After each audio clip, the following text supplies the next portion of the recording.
Salut Beignot, Oui, bonsoir. c'est la dernière de l'année, on te retrouve avec plaisir ce soir pour la journée du Stade Montois qui va avoir lieu ce week-end. Alors c'est la 14e journée, on approche de la moitié du championnat et il y a toute une série de matchs très intéressants ce week-end qui intéressent en premier lieu Mont-de-Marsan pour la tête du classement. Alors je vais commencer par le premier match, c'est samedi soir 18h30, l'équipe de Aurillac qui est 13e avec 22 points qui reçoit Béziers 15e avec 16 points. Il se déplace. Voilà, c'est Aurillac qui reçoit Béziers. Ouais. Ouais, mais je vais mettre Béziers qui a failli créer la surprise. J'avais misé sur eux le week-end dernier. Ouais. Voilà, ils sont, malgré la défaite, ils sont sur une bonne dynamique de match quand même, donc je les vois bien vainqueurs 20-14. 24 heures. Bon, tu sens Aurillac toujours en difficulté dans ce championnat. Pas qu'en difficulté, c'est que Béziers a un petit regain quand même de forme et de toute façon ils sont dans l'obligation de victoire maintenant, 2 points. Donc je pense qu'ils vont gagner. Voilà. Alors un Ils autre. vont bien gagner, Aurillac se déplace pas forcément très bien. Ouais, on avait vu à Mont-de-Marsan, ils avaient pris quand même une sacrée dérouillée avec 40 points comme depuis ces 3-4 dernières années à Mont-de-Marsan. Alors, Oui. le match suivant. Ils nous réussissent. Ouais, c'est vrai. Alors, match suivant, c'est un gros, La Rochelle, qui est 7e avec 33 points, qui a été défait à Pau de peu la semaine dernière, et qui reçoit Aix-en-Provence, 6e avec 35 points. Ouais, La Rochelle, logiquement, devrait s'imposer. Je sais pas, je mets 25-16 pour La Rochelle. Le match suivant, alors là c'est le derby de l'Aude qui va passionner tout le département, Narbonne, qui est encore en bas de classement, comme souvent depuis ce début de championnat, 14e avec 18 points, et qui reçoit nos amis de Carcassonne, 9e avec 33 points. Ouais, mais là je sais pas, vos pronostics, là, on va être très indécis, un derby, voilà, donc je sais pas du tout, je mettrai les victoires de Narbonne par la plus petite démarche, 17 ou 18-17. Voilà. Alors le match suivant, ça intéresse beaucoup Mont-de-Marsan, c'est l'équipe de Oyonnax qui a fléchi quand même depuis quelques matchs, qui est 8e avec 33 points, et qui reçoit les Palois, qui s'accroche toujours, 3e avec 38 points. Ben ouais, Oyonnax après un début de championnat tambour-battant, ils ont, je crois qu'ils sont à 4 ou 5 défaites d'affilée, notamment 2 ou 3 à domicile, donc... il reçoit, c'est un contraste avec Pau qui essaie une bonne dynamique, il va se déplacer sans pression, dernier match de l'année. Voilà, j'espère pour nous que Pau ne s'imposera pas, donc voilà, je vais jouer le chauvinisme, je vais mettre Oyonnax vainqueur 22-19. Alors ensuite, le dernier match du samedi, après on parlera celui de Mont-de-Marsan, c'est le gros choc, Grenoble qui est premier avec 43 points et qui reçoit les Dacois, second avec 41 points. Ouais, c'est premier contre deuxième, donc voilà, c'est l'affiche de la journée. Mais malgré ça, je vois pas les Grenoblois être défaits chez eux, parce qu'ils vont, en ce moment, c'est la meilleure équipe de ce championnat. Donc voilà, je vois bien un score 31-13 pour Grenoble. Ouh, le gros match là. Ouais. Alors le dimanche, les deux derniers matchs du dimanche, Albi, là aussi qui marque le pas depuis la victoire montoise il y a 15 jours, qui est 10e avec 32 points, et qui reçoit Bourgoin, 5e avec 35 points. Ouais, encore un match de tableau.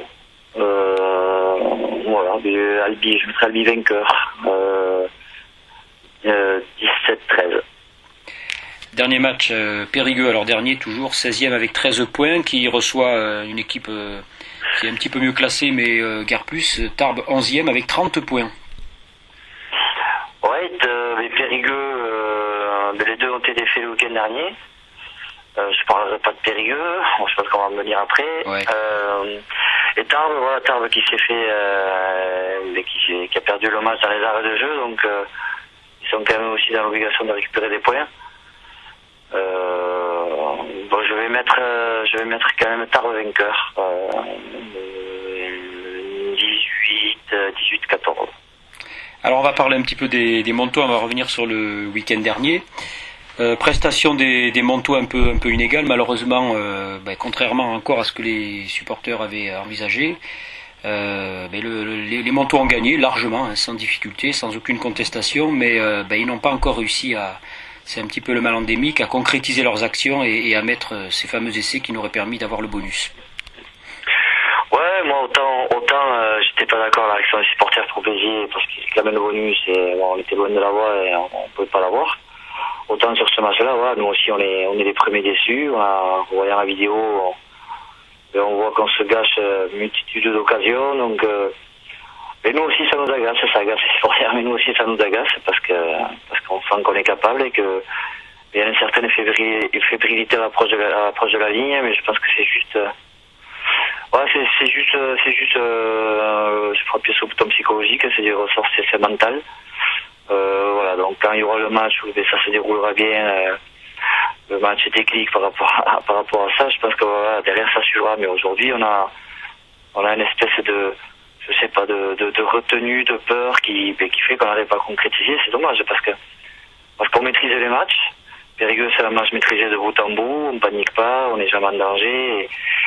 Et derrière ça, on montre pas toute la maîtrise qu'on a sur le match, on n'arrive pas à la concrétiser au tableau de marque. Donc voilà, c'est un gros travail, on y travaille à l'entraînement la semaine et voilà. Donc je demande juste un peu de patience, ça viendra. C'est vrai que bon, malgré ça, je pense que ça fait longtemps que Stade-Montois n'est pas arrivé à la trêve à cette place, donc.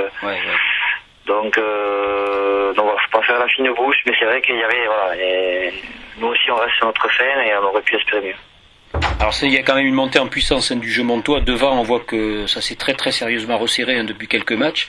On est très dominateur. Bon, on arrive à avoir les pénalités et à enquiller les points.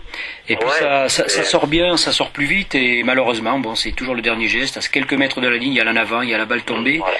Et ça concrétise pas tous les efforts de l'équipe qui sont quand même réels depuis plusieurs matchs. Voilà. Après là où nous on est, voilà, bon, je le ressens comme ça, on est serein parce que pour l'instant on a utilisé deux formes de jeu, la forme de jeu où on joue plus au ballon de notre camp avec un temps sec, et là on est passé sur un mode hiver où on joue différemment et on arrive on voit que les deux formules de jeu on les maîtrise, donc le jour où on arrivera à panacher ces deux choses-là, ça devrait être intéressant. Donc on arrive à s'adapter par rapport aux conditions, par rapport à l'adversaire, et c'est pour ça qu'il faut regarder, c'est plutôt bon signe. Bon, on est quand même dans cette dynamique que vous aviez enclenchée l'année dernière à partir du mois de janvier, où vous aviez quand même accumulé beaucoup de victoires. Troisième pratiquement à la mi-championnat, c'est quand même un beau parcours sur ces 3 derniers mois. Oui, voilà, on est sur une bonne dynamique. Si on regarde, j'ai fait apprendre avec des pincettes à ce que je dis, entre guillemets, voilà, on a eu un début de championnat qui était quand même rude. On devrait avoir un tableau plus facile à récupérer des points plus facilement. Donc tout est à l'optimisme, mais bon, faut pas s'endormir, faut prendre les match après les matchs. Là, on a une opportunité de passer second ce week-end, donc à nous de pas la louper et d'essayer de continuer sur un 5e match d'affilée sans défaite. On passerait Noël au chaud, voilà. Alors c'est vrai que là c'est une sorte de derby qui nous attend avec nos amis de Hoche. Moi j'ai mis les images du match contre Tarbes la semaine dernière. Bon, ça s'est joué un peu à l'ancienne, il y a eu quelques moments chauds et puis les Occitans comme toujours jusqu'à la fin, accrocheurs, et qui viennent obtenir la délivrance à la dernière seconde et passer devant les Tarbais qui avaient fait un bon match. Ouais, mais on voit à travers le film de la fin de ce match que voilà, c'est avant tout une équipe, un groupe soudé qui joue les uns pour les autres et c'est ça qui est le plus dangereux chez cette équipe. Donc faites attention, faut surtout pas lui laisser le moment pour pouvoir espérer, parce que dès qu'ils sont dans un temps fort, en général ils arrivent à concrétiser leur temps fort et c'est à nous à les mettre sur le recours, à nous à les acculer et, sur leur ligne. Voilà, ça sera un match, de toute façon, on s'attend à un match difficile. Voilà, on sait qu'on sera reçu, donc à nous de se préparer et de se mettre dans les conditions pour aller chercher ce match. Alors, on a en mémoire les 2 dernières années. L'année dernière, on était passé à côté, complet. Et l'année d'avant, en 2009, vous étiez allé chercher une très très belle victoire à Auch, justement sur l'envie et tout en produisant du jeu. De toute façon, les 2 années, j'étais pas sur le terrain. En 2009, j'étais du côté de Bayonne. Et l'année dernière, j'étais blessé. Donc voilà, j'ai pas trop Mon dernier match à Mont-de-Marsan, je crois qu'à Mont-de-Marsan. Ah ouais, je crois qu'il remonte à 2006, ma première année où je suis arrivé. Donc voilà, après moi c'est un terrain que je connais bien, c'est une équipe que je connais bien, donc bon, je sais, voilà, je sais sur quel bout entamer le match parce que je sais comment ça va fonctionner là-bas et voilà, un homme averti en vaut deux, donc voilà, on va s'attacher à bien faire les choses. Bon, en tout cas, merci Beñat, une fois de plus pour ta participation. On vous souhaite à tous évidemment un bon match pour ce week-end. Et puis on vous transmet par ton intermédiaire tous nos vœux de meilleures fêtes pour cette fin d'année et puis évidemment de faire une superbe année l'année prochaine avec les couleurs jaunes et noires. Très bien, je vous souhaite également bonne fête à tous les supporters au forum et je vous dis à samedi. Merci Beñat, à bientôt. Au revoir.